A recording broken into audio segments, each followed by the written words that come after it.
Ngayon lang ako nakalabas ulit. So, maglalakad lang kami guys papuntang mall. Kasi malapit lang ito, yun yung mall na pinamimilian ni madam ng abaya. Kasi bibili siya ng bago. So, ayun guys, nakikita niyo yun.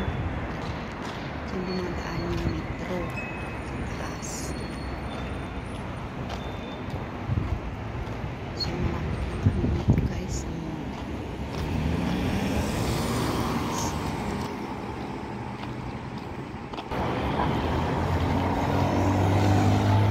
Malapit ng palapit.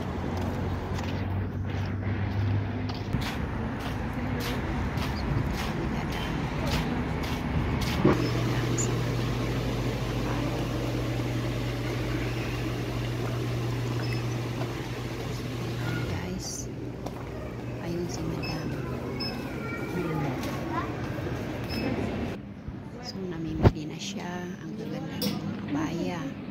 Ang mamahal nito guys, mahal nito sa Pilipinas. Dito may ano rin, may tag 500 plus sa Pilipinas. Kasi dito 55 real lang. Meron ding ano, tag 100 real, ganun. So bumili siya ng dalawa lang yung binili niya. Kaganda ng mga abayaw.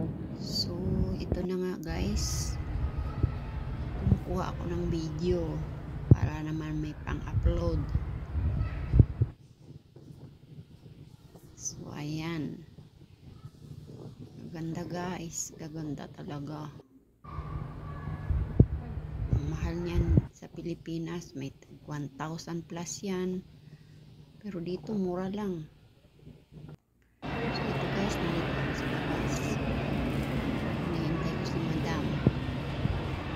Ayan po siya sa loob.